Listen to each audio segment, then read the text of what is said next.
Je m'appelle Amélie et tous les mardis, je vous propose de rencontrer une personne qui essaye de son mieux de répondre aux enjeux écologiques à travers des petits ou grands gestes du quotidien. J'espère que vous écouterez avec affection leur chemin, leurs combats, leur colère, ainsi que leur joie, leur fierté et leurs bons conseils. Évidemment, nous pouvons mettre de la douceur et de l'optimisme dans l'écologie. À travers ces épisodes, je souhaite semer des petites graines qui permettront, évidemment, de faire éclore de nouvelles croyances.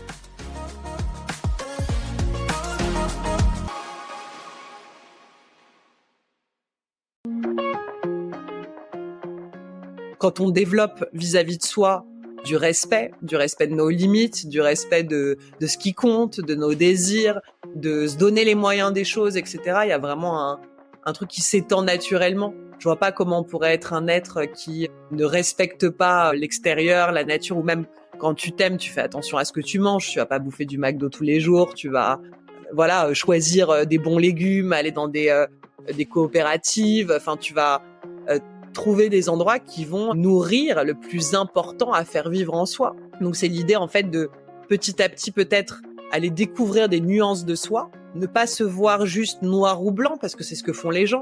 Tu vois, les gens ils vont dire moi je suis ça mais je suis pas ça. Mais en fait on est tous un petit peu de tout. C'est d'apprendre à se nuancer en fait. Donc pour moi l'écologie ça a été d'abord de passer par une conscience de moi et après évidemment qui m'a donné une encore plus grande conscience du monde extérieur.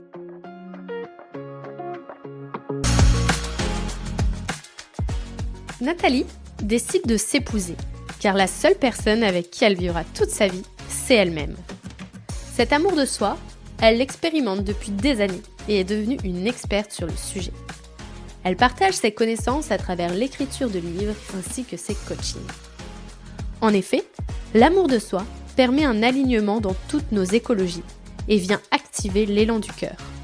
Ceci nous permet de changer le monde de manière juste, responsable et en respect avec qui nous sommes.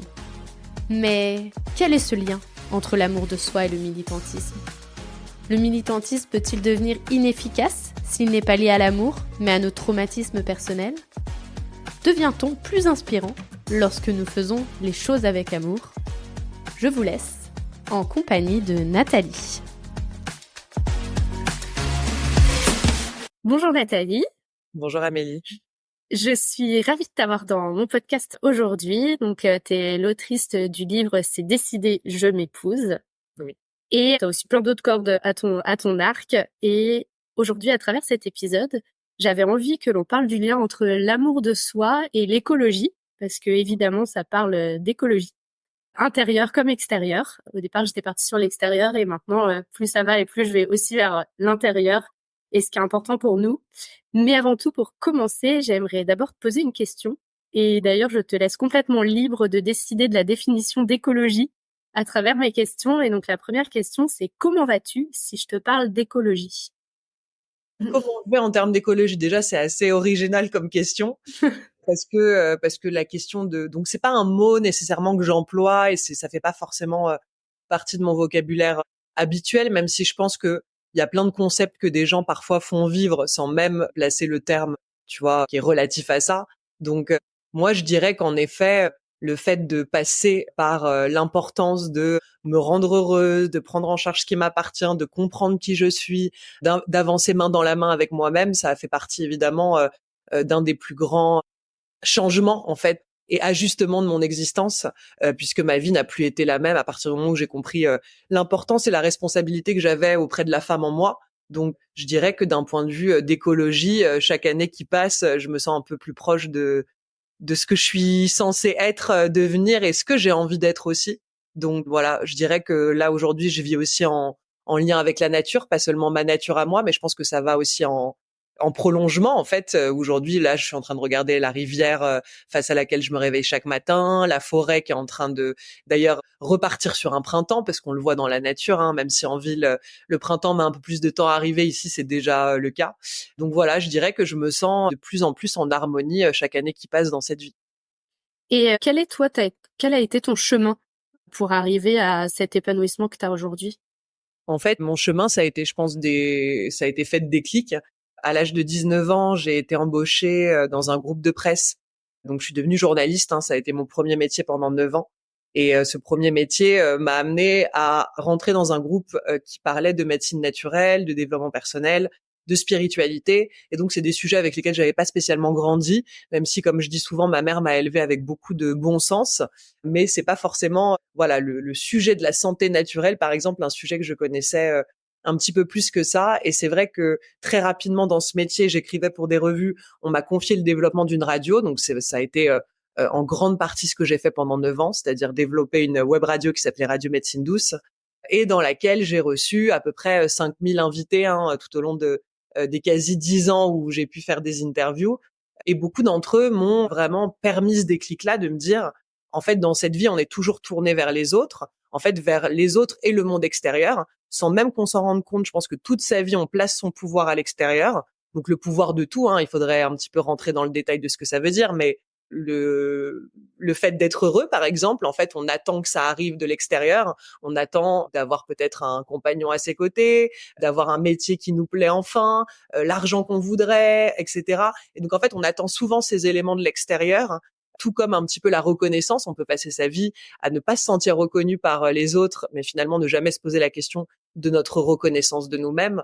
Donc, chez moi, ça a été un vrai switch de comprendre. En fait, il y a une personne face à laquelle aujourd'hui je dois me tourner pour demander et réclamer quelque part mon épanouissement, mon bonheur, ma joie, ma raison d'être, c'est moi-même en fait. Et ça veut pas dire que j'exclus les autres de ce chemin, ça veut juste dire que c'est bien plus facile de relationner aujourd'hui où j'ai pris en charge ce qui appartenait dans cet espace relationnel entre moi et moi, toutes les choses qui ne me rendaient pas heureuse, où justement je pouvais accuser les autres, accuser mes parents, accuser mon patron, ou je ne sais qui d'autre.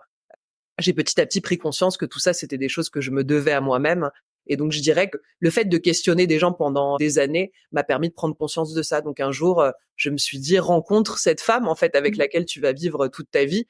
C'est la thématique du livre que tu as cité, mon premier livre. C'est décidé, je m'épouse. Voilà, on va dire que ça a été vraiment le déclic de ce cheminement. Et depuis, c'est comme toute relation d'amour, c'est comme une nouvelle compétence, comme apprendre une nouvelle langue.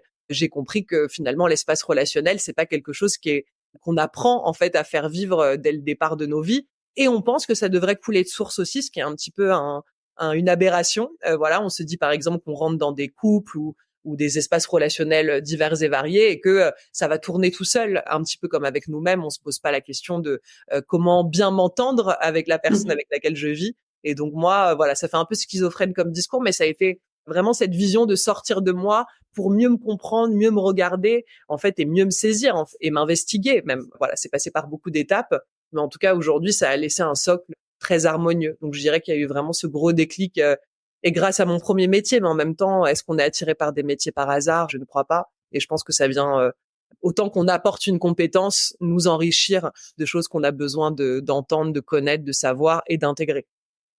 Et tu disais au tout début que on attendait beaucoup des autres et de l'extérieur et qu'on regardait pas assez en soi. Mmh. Est-ce qu'à un moment donné, une fois qu'on a regardé en soi, qu'on a appris à se connaître, on peut se tourner vers les autres parce que c'est beaucoup plus simple d'aller aimer les autres et le monde en règle générale parce qu'on s'est aimé? De toute façon, il y a déjà un sentiment de manque que tu ne laisses plus exister, en fait, parce que souvent, on fait les choses parce qu'il nous manque un truc, tu vois. C'est comme si, je sais pas, il me manque de l'amour, donc du coup, je vais aller chercher l'amour à l'extérieur. Il me manque de la valeur, donc du coup, je vais m'entourer peut-être de gens dont je mesure la valeur, mais face auxquels je me dénigre, face auxquels je me sens petite. En fait, il y a un endroit un peu de l'équité qui, pour moi, doit se mettre à exister. Par exemple, je peux pas rentrer même dans une amitié avec quelqu'un qui reconnaît ce que je suis, reconnaît mes qualités, celles que je place dans notre amitié. Et si moi, quelque part, je me sens vide de tout ce qu'il décrit, ça va être compliqué de l'accepter. Donc, en fait, ça vient créer finalement des difficultés dans la relation. Et pour moi, voilà, je pense qu'il y a des gens à qui ça arrive, parfois grâce à l'amour des autres, ils finissent par se sentir un petit peu plus en amour d'eux-mêmes. En tout cas, dans mon parcours à moi, c'est passé par, alors, non pas uniquement l'inverse, mais en tout cas, il y a eu vraiment une étape de franchie dans le fait en fait, surtout de plus en vouloir à certaines personnes de l'extérieur, pas que des personnes, des situations, etc., de ne pas me permettre de vivre ce que je souhaitais vivre. Donc pour moi, ça m'a donné la responsabilité. Et aujourd'hui, c'est ce qui fait que je me sens créatrice des choses.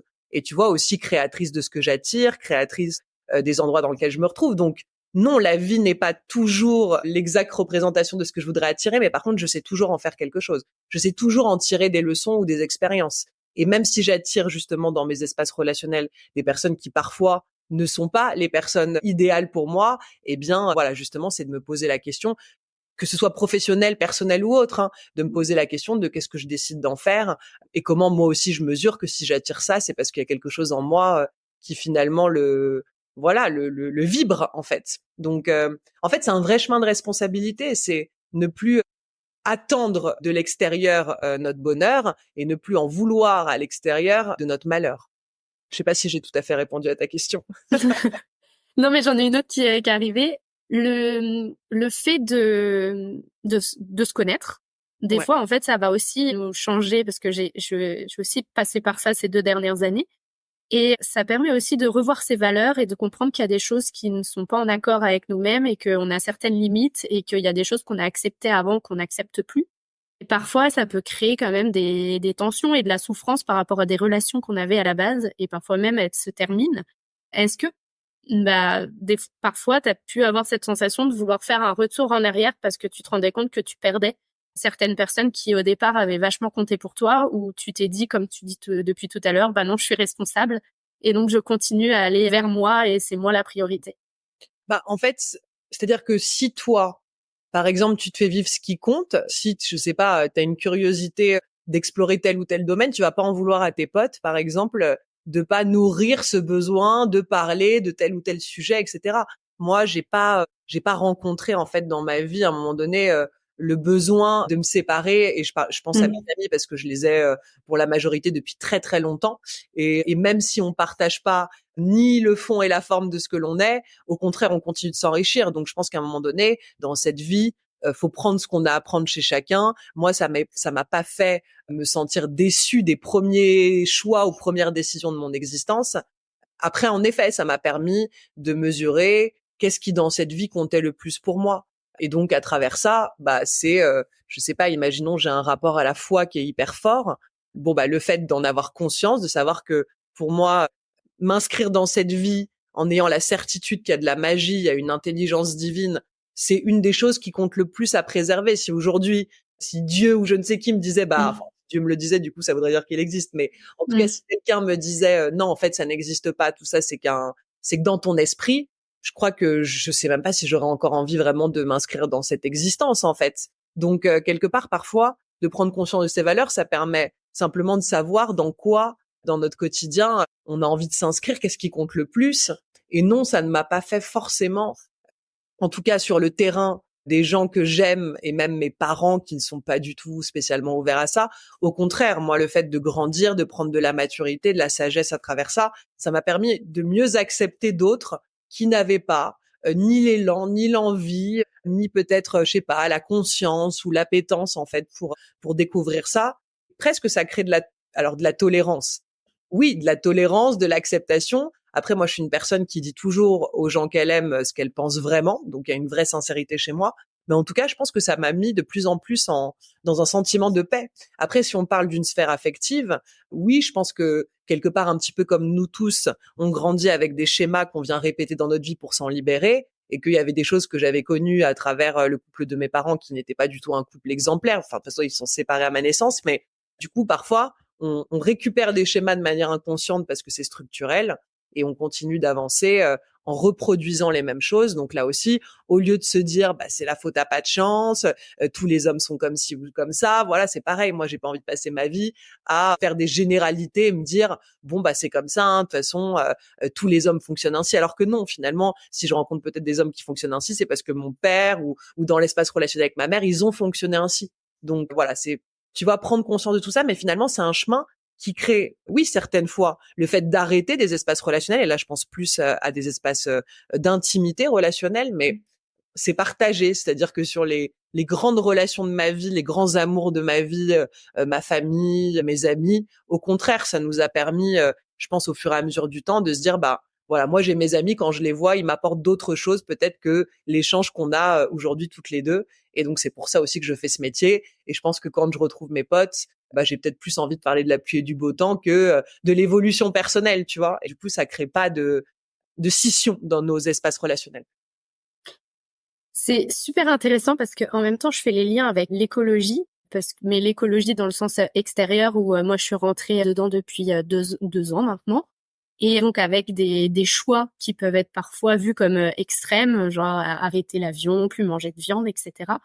Et en fait, ce que je suis en train de m'apercevoir pendant notre discussion, c'est que au tout début, j'ai eu des séparations avec certaines personnes et je pense qu'en partie, c'est parce que j'étais dans une forme de colère et de frustration et pas du tout dans une forme d'amour. Et depuis quelque temps, je suis plutôt vers la tolérance et l'acceptation que les chemins sont différents et que on avance chacun à sa vitesse. Et je trouve que les relations qui s'étaient un peu effritées se sont de nouveau consolidées. Donc là, je suis en train de prendre conscience que c'était peut-être en lien avec l'amour en fin de compte.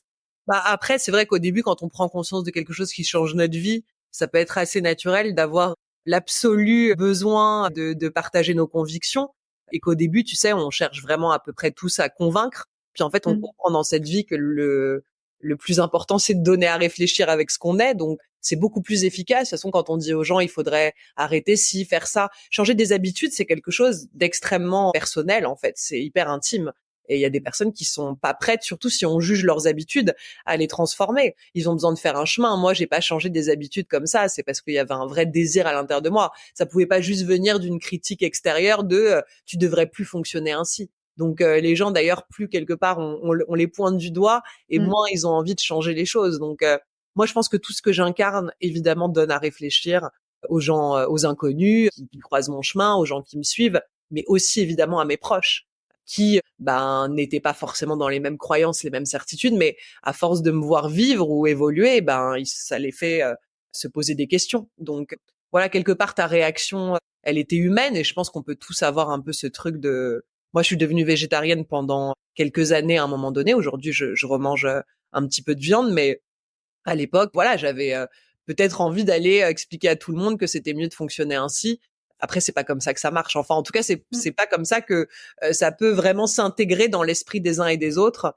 Voilà. Donc ça, c'est un truc qui m'a aussi beaucoup libérée de plus perdre de temps à chercher à convaincre de ce qui moi m'avait convaincu. En fait, il suffit que je le transpire pour que peut-être à un moment donné, ça vienne faire son chemin. Mais ça le fait en fait. Enfin, c'est-à-dire que par effet miroir, ça crée toujours de l'impact sur les gens autour de nous. Et dans ton bouquin, tu as quelques petites références par rapport à l'écologie, notamment avec végétarien. Mais après, il y a d'autres choses où moi, je faisais vachement le lien, où quand tu disais que les gens recherchaient, étaient happés par le marketing tous les jours, que on leur donnait plein d'informations, de communication, etc. Et qu'en fin de compte, à la fin, ils s'oubliaient. En fait, moi, c'est via l'écologie que je me suis aussi rendu compte de ça. Parce que vu que je faisais attention à ma manière de consommer, c'est comme ça que je me suis aperçue de à quel point on m'appelait à consommer et que c'était pas ça le vrai bonheur. Complètement. Est-ce que tu penses qu'en fin de compte, l'écologie pourrait aussi amener vers l'amour de soi? Après, en fait, tu vois, là, tu dis amour de soi. En fait, on pourrait dire amour tout court, en fait, là, de Oui, c'est soi vrai. ou de l'autre. J'imagine que quand quelqu'un se met à avoir des convictions d'écologie, finalement, c'est aussi dû à, je sais pas, un amour de la préservation de la nature, de la conscience de, je sais pas, la terre sur laquelle on vit, etc. Mais après, il y a toujours des exemples de gens qui rentrent aussi dans des extrêmes et qui deviennent hyper intolérants avec les autres. Donc parfois, en fait, finalement, la démarche de départ qui tend à beaucoup plus de paix, d'harmonie, de respect, en fait, il y a tu vois, ça crée des luttes, en fait. Donc est-ce que le fait d'avoir une démarche écologique nous amène vers de l'amour? Difficile à dire pour chacun, parce que moi, j'ai déjà croisé des gens qui étaient, je sais pas, par exemple, je suis une fumeuse dans les salons zen que j'ai pu faire, il y avait des gens qui m'insultaient alors que j'étais dehors en train de fumer, que je les faisais pas du tout chier en fait. Mais tu vois, cette espèce d'intolérance de ce qui te ressemble pas, de ce qui pour toi ne rentre pas dans ton cahier des charges, des vérités à faire vivre, etc. En fait, faut laisser à chacun son espace d'évolution. Après, encore une fois, comme on le disait, on peut créer ce qu'on crée. Toi, tu crées ton podcast, moi j'écris des livres. On donne à réfléchir à des gens. Après, c'est les gens qui décident de s'en emparer ou pas.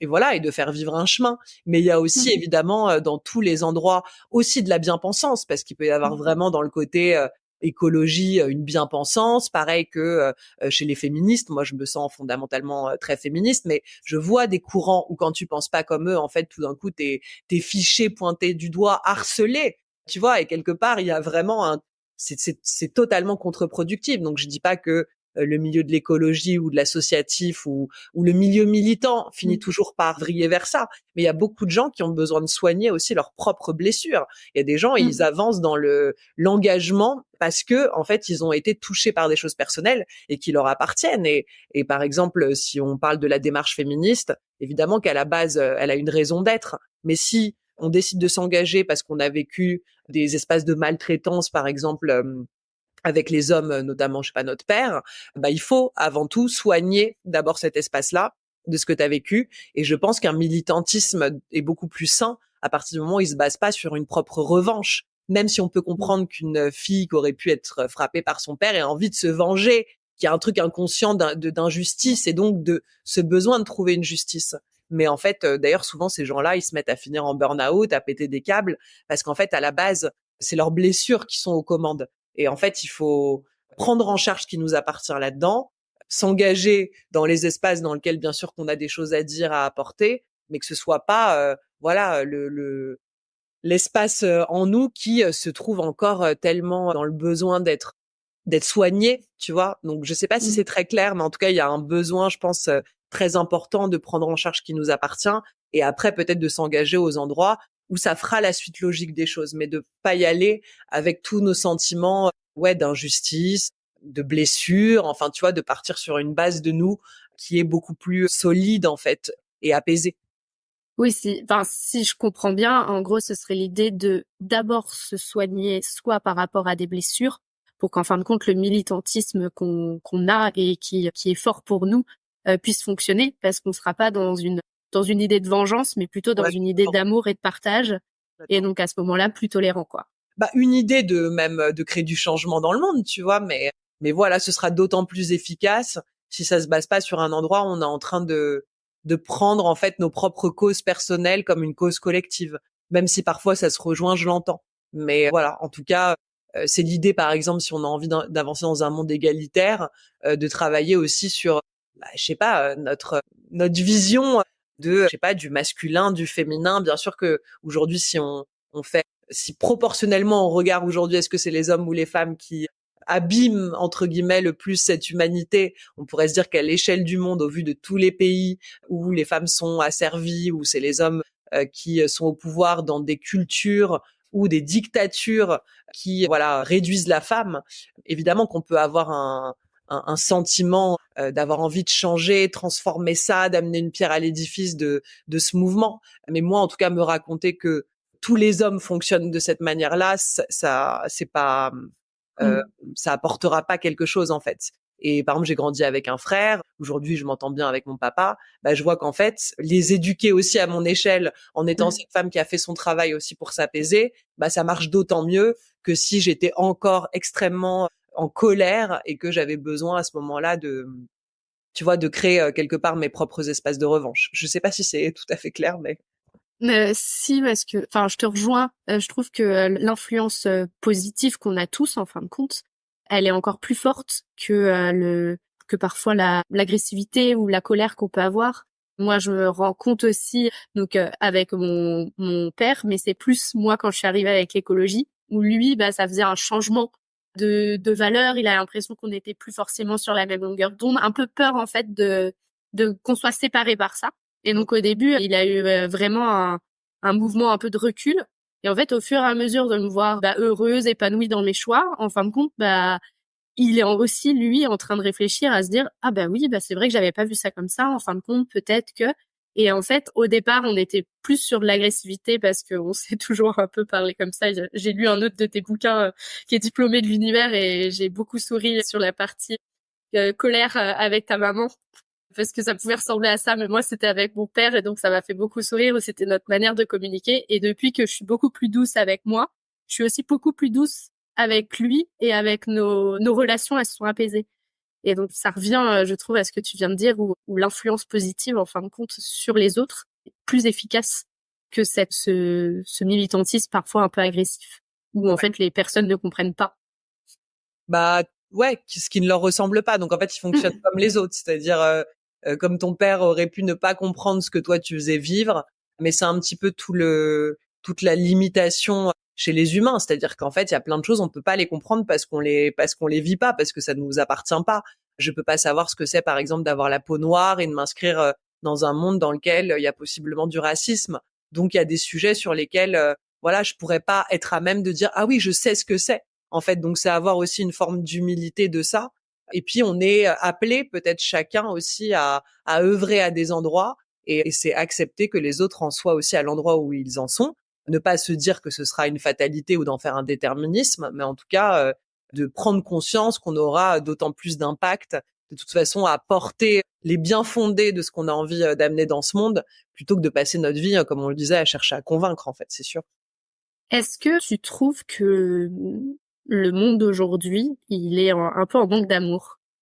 Je pense que le monde, pas d'aujourd'hui, je pense que Mmh. globalement, moi en tout cas, c'est pour moi notre raison d'être en fait. C'est vraiment, on vient sur Terre, en tout cas dans mes croyances, on vient vraiment expérimenter l'amour en fait. C'est la plus grande chose en fait, c'est celle qui compte le plus.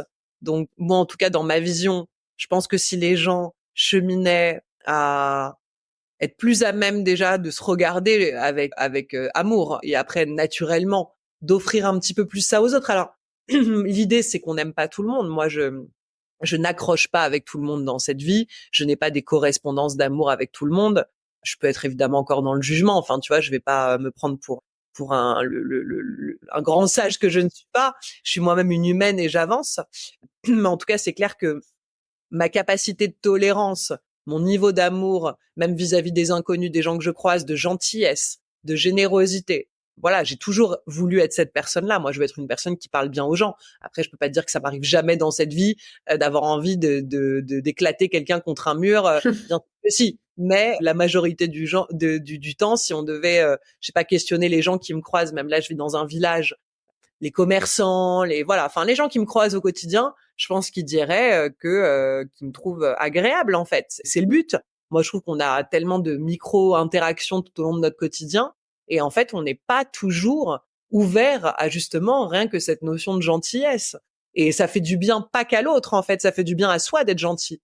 Donc donc c'est sûr que si on se lève tous les matins dans une vie dans laquelle on peut pas blairer qui l'on est, on peut pas blairer tout ce qu'on fait, on supporte rien, bah on va avoir du mal à être gentil avec le boulanger ou faire un sourire, je sais pas, à la caissière, tu vois. Donc c'est des choses prendre en charge ce qui nous appartient à créer en termes d'épanouissement.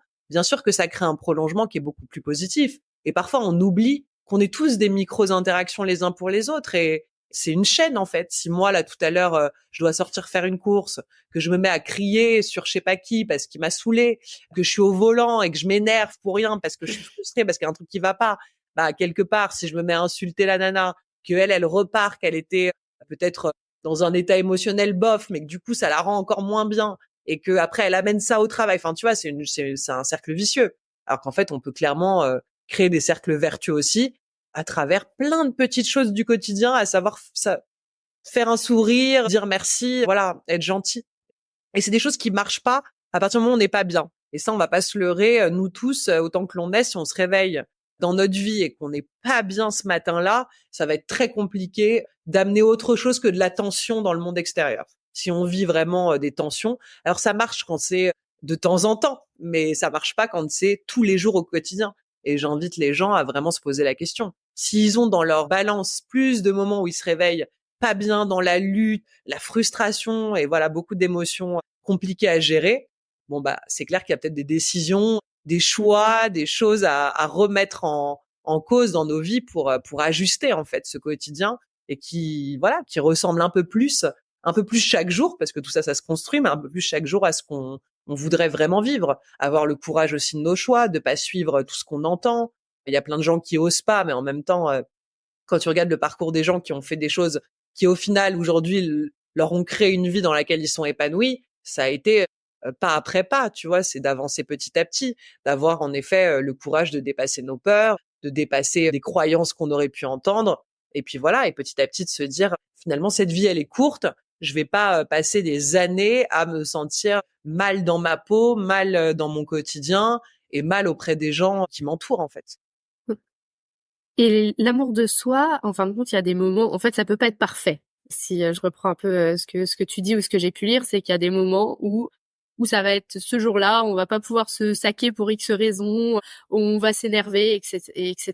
Et l'écologie, pour moi, c'est exactement la même chose. Il y a des fois où il y a des matins, je me lève et ouais, ça me fait chier parce que j'ai tous mes potes qui partent en avion quelque part et que moi j'ai décidé que non. Et en fait, c'est vraiment avoir aussi une tolérance et accepter que parfois, bah ça aille pas, que c'est ok et comment on avance pour que ça aille mieux. Mais toi, c'est-à-dire que tu peux te réveiller et te sentir un bouffé du fait que tes amis aient pris ces décisions pour eux. Ça peut t'affecter, en fait. En fait, ça peut m'affecter dans deux sens. Ça peut m'affecter dans le sens à me dire zut, ils ont pris l'avion et ils se rendent pas là forcément compte de ce qui se passe quand on le fait et en même temps, bah c'est leur choix, ils font ce qu'ils veulent, ils sont responsables de ce qu'ils font. C'est plutôt à l'inverse de me dire zut, je vais pas pouvoir partager ce moment avec eux parce que vu que j'ai mes valeurs qui sont que je vais pas prendre l'avion, ben j'aurais pas pu partager ce moment avec eux. C'est plus dans ce sens-là. La première partie, je l'avais à fond il y a encore un an. Maintenant, beaucoup moins parce que je suis beaucoup plus dans l'acceptation, dans l'amour, dans le réalignement de pourquoi moi je fais de l'écologie. Et je suis pas dans l'écologie pour aller me bastonner avec tous mes amis, avec ma famille. Au contraire, et c'est plus la deuxième partie de me dire zut, je vais pas pouvoir profiter avec eux. Bah, c'est finalement ça, en fait, qui doit à chaque fois te rendre malheureuse. C'est le sentiment d'être un peu exclu d'un endroit où eux ont fait ce choix et du coup, ils t'ont pas pris en compte et peut-être la sensation derrière de se dire, bah, en fait, je suis pas suffisante pour qu'on me prenne en compte et pour qu'on essaie de trouver une autre solution. Donc, c'est peut-être ça qui se joue. Après, pour répondre à ta question initiale, pas de perfection dans l'amour. De toute façon, le mot perfection, je pense qu'il est tellement mal compris, intégré. En tout cas, moi, j'en ai sûrement pas la même définition que les gens. J'ai envie de te dire qu'en fait, c'est comme si tu parlais une langue étrangère. Je sais pas si c'est ton cas. Quand on pratique pas pendant un petit temps, ou voilà, on a plus de difficultés. Ça met un temps à revenir. Donc voilà, c'est juste qu'en fait, c'est une attention du quotidien. C'est une présence. En fait, si tu vois qu'un jour, tu te réveilles et t'as des pensées négatives sur toi-même, bah, c'est pas les laisser exister. C'est tout, en fait. Tu vois, c'est pas en fait, on n'est pas là pour avoir, comment dire, un résultat. C'est dans cette vie, on fonctionne toujours dans l'attente d'un résultat. Alors oui, certes, l'idée, c'est de vivre dans une harmonie d'amour plus présente, mais en fait, c'est juste aussi de comprendre que c'est un chemin du quotidien et qu'évidemment, on passe des caps. De toute façon, c'est aussi quelque part scientifique, c'est-à-dire que le cerveau, il a des connexions neuronales qui font aussi des systèmes de pensée. Et donc, à force de penser des trucs négatifs sur soi toute la journée, puis le lendemain encore, puis le surlendemain encore, bah évidemment, ça crée des habitudes, en fait. Donc, tu as des réflexes. Et comme pour tout dans la vie, hein, des réflexes de fonctionnement, voilà, ça reste nos habitudes. On ancre des habitudes qui sont pas bonnes. Et la manière de nous percevoir peut être une habitude qui n'est pas positive, qui n'est pas bonne, qui nous sert à rien. Ça sert à rien de se dire tous les jours qu'on n'est pas ce qu'il faut.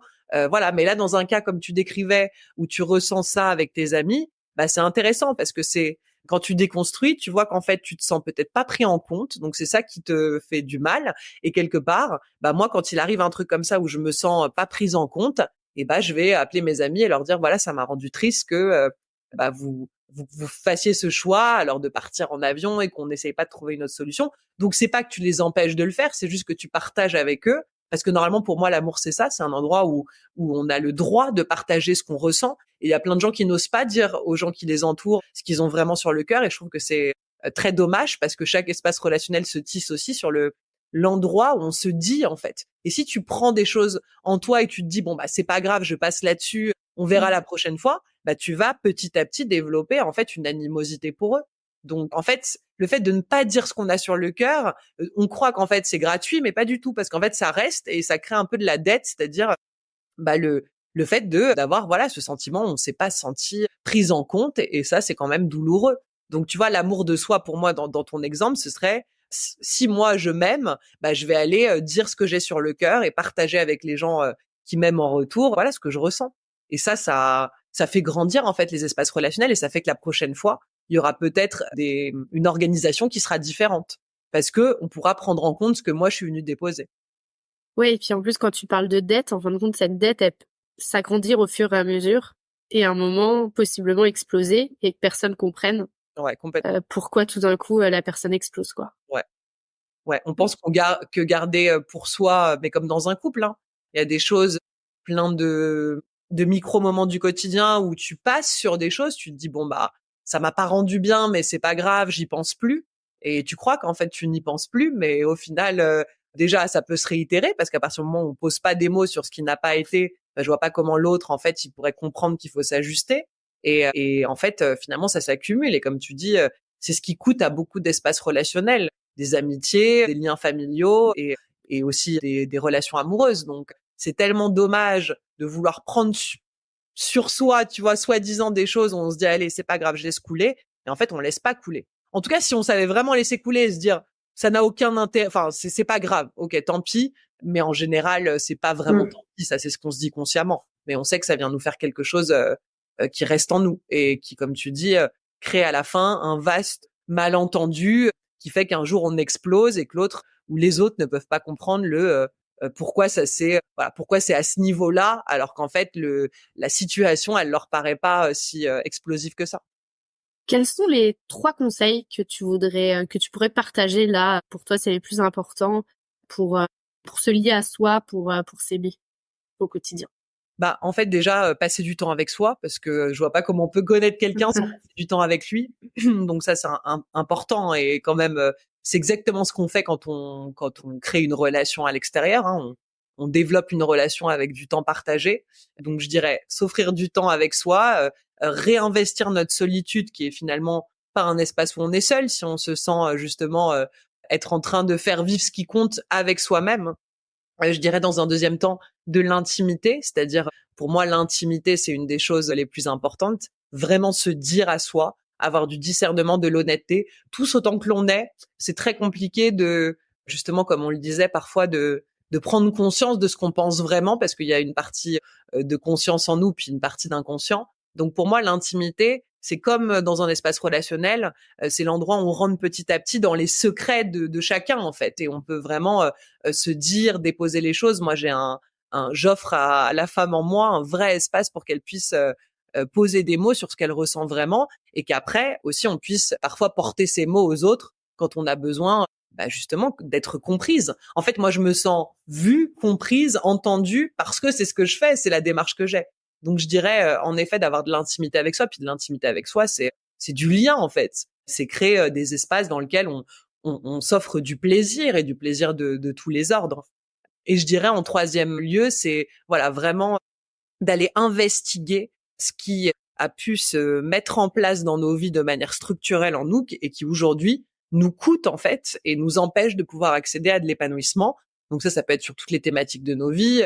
Je sais pas si on veut développer une entreprise mais qu'on a grandi avec des parents qui nous disaient que soit avoir une entreprise c'est forcément faire faillite ou alors qu'on a connu des faillites. Donc en fait, structurellement, on a du mal avec ces notions-là où on a grandi dans un environnement où il n'y avait pas d'argent. Donc on sait pas faire de l'argent, on sait pas en quoi ça consiste. Voilà, de vraiment faire cette investigation de qu'est-ce qui s'est mis à exister de manière structurelle en moi dans les héritages que j'ai reçus et comment petit à petit m'en détacher pour prendre la forme de ce que je suis moi. Parce qu'en fait, on n'est pas souvent que nous. On est nous et on est fait de plein de concepts qui nous appartiennent pas, de plein de fonctionnements qui nous appartiennent pas. Donc voilà, vraiment faire voilà, d'aller vers ces 3 espaces-là, s'investiguer, passer du temps avec soi et créer de l'intimité. Et en dernière question, c'est une question que je pose à tout le monde et qui est un peu philosophique, c'est qu'est-ce que l'écologie pour toi? Ben, je dirais que c'est d'être en phase et en harmonie avec sa propre nature et du coup, par extension, la nature qui nous entoure. Quand on développe vis-à-vis de soi du respect de nos limites, du respect de ce qui compte, de nos désirs, de se donner les moyens des choses, etc. Il y a vraiment un truc qui s'étend naturellement. Je vois pas comment on pourrait être un être qui ne respecte pas l'extérieur, la nature, ou même quand tu t'aimes, tu fais attention à ce que tu manges. Tu vas pas bouffer du McDo tous les jours. Tu vas, voilà, choisir des bons légumes, aller dans des coopératives. Enfin, tu vas, voilà. Enfin, en tout cas, moi, pour ma part, mais en tout cas, c'est vraiment euh, trouver des endroits qui vont nourrir le plus important à faire vivre en soi. Et, et pour moi, par exemple, je sais pas, tout ce monde industriel, quand je vois, alors sans vouloir juger, mais les gens au supermarché que tu vois, ce qu'ils donnent à leur corps, ce qu'ils donnent finalement, et ce qui devient eux, hein, parce que si on parle d'alimentation, on métabolise clairement ce qu'on mange, donc ça devient soi. Et même l'environnement dans lequel on vit. Moi, j'ai grandi à Paris, je suis une vraie citadine, et pourtant aujourd'hui, quand je suis à Paris, je vois vraiment voilà, la violence ou même l'énergie que demande en fait le fait de vivre en ville. On s'en rend pas compte tant qu'on est au quotidien là-dedans. Donc c'est l'idée en fait de petit à petit peut-être aller découvrir des nuances de soi, ne pas se voir juste noir ou blanc parce que c'est ce que font les gens. Tu vois, les gens ils vont dire bah moi je suis ça mais je suis pas ça. Mais en fait on est tout, on est tous un petit peu de tout. Et ça c'est vraiment une notion que je développe beaucoup avec mes clients, c'est d'apprendre à se nuancer en fait. Donc pour moi l'écologie ça a été d'abord de passer par une conscience de moi et après évidemment qui m'a donné une encore plus grande conscience du monde extérieur. Après voilà, aujourd'hui, je pense que les gens, ils peuvent faire des petites choses au quotidien. Moi, je crois pas que ce sera nous qui ferons changer les choses. Alors, on pourrait toujours dire qu'évidemment, nos efforts amènent probablement un peu de changement positif, mais qu'il y a aussi, voilà, un gouvernement qui prend des décisions qui, pour le coup, impactent réellement. Et voilà, je sais que on pourrait avoir des visions un peu défaitistes quand on voit dans quoi on s'inscrit année après année. On pourrait se dire, bah en fait le monde va mal, mais moi c'est pas une notion avec laquelle j'ai envie d'évoluer. En tout cas, même si c'est le cas, c'est pas ce que j'ai envie de me raconter au quotidien. Ce que je me raconte au quotidien, c'est que je suis née à l'époque où je suis née, je me suis incarnée sur cette terre et je vais apporter ce que je peux apporter de meilleur, tu vois, à mon niveau, à mon échelle, ma pierre à l'édifice. Après, avancer et me réveiller tous les jours dans un monde dont j'ai l'impression qu'on est déjà perdu, voilà, ce serait trop défaitiste et trop compliqué pour moi. Donc je pense que évidemment, je remets pas en question, par exemple, les efforts que tu décrivais, le fait de moins prendre l'avion ou d'avoir, voilà, des petits fonctionnements dans le quotidien qui nous donnent cette sensation de faire attention à notre échelle. Et je pense que c'est bien parce que ça nous nourrit, nous. Voilà. Après, c'est pas non plus de se sentir coupable, que ce soit de notre faute si aujourd'hui le monde et la Terre va globalement, entre guillemets, assez mal ou en tout cas qu'il y a beaucoup de désordres écologiques qui surviennent en fait jour après jour. Est-ce que tu veux rajouter quelque chose? Eh ben, te remercier Amélie pour ce moment et voilà, inviter les gens vraiment à choisir en fait avec tout le courage et l'amour pour eux-mêmes, voilà, de se faire vivre un socle d'existence qui va vraiment compter. La vie, elle est courte. N'écoutez pas le qu'en dira-t-on et voilà, allez mettre en place des choses dans vos quotidiens qui vous nourrissent, qui vous apportent vraiment. Et la vie, vous allez la vivre complètement différemment.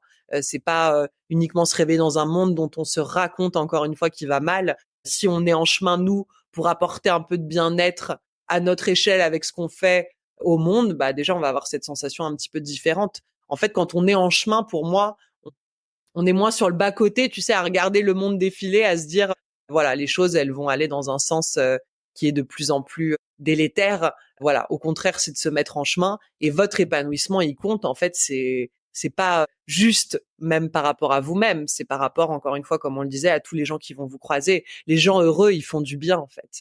Et donc, voilà, partez avec cette idée-là et faites en sorte de vous rendre heureux à votre place. Évidemment que ça nous empêche pas d'avoir tout un tas d'émotions, de rester humain, certains jours d'être triste, d'autres d'être en colère. Mais en tout cas, tout ça, c'est des émotions. Et ça nous traverse simplement. L'idée, c'est de pas les laisser perdurer en nous. Quand on est en colère quelques heures. On n'est pas en colère pendant 10 jours. Ou alors, c'est qu'il y a un problème sous-jacent. Et à ce moment-là, de vous faire accompagner. Moi, je pense aussi que on est toute une génération. On a accès à de l'information. On a accès à des thérapeutes, des coachs, des psys. Et qu'il faut le faire, en fait. Il faut soi-même se prendre en charge pour devenir une somme beaucoup plus apaisée et apporter ensuite ça au monde. Merci d'avoir écouté cet épisode. J'espère qu'il vous a donné envie de participer à la transition écologique et vous a donné une nouvelle oreille attentive à ce qui nous entoure. Si le cœur vous en dit, je vous propose de me laisser un avis, de vous abonner et de me rejoindre sur Instagram, Facebook et LinkedIn. Vous pouvez m'envoyer un message à évidemment e.vie.de2ment.podcast@gmail.com. En attendant mardi prochain, je vous souhaite, évidemment, de jolis moments de vie en pleine nature.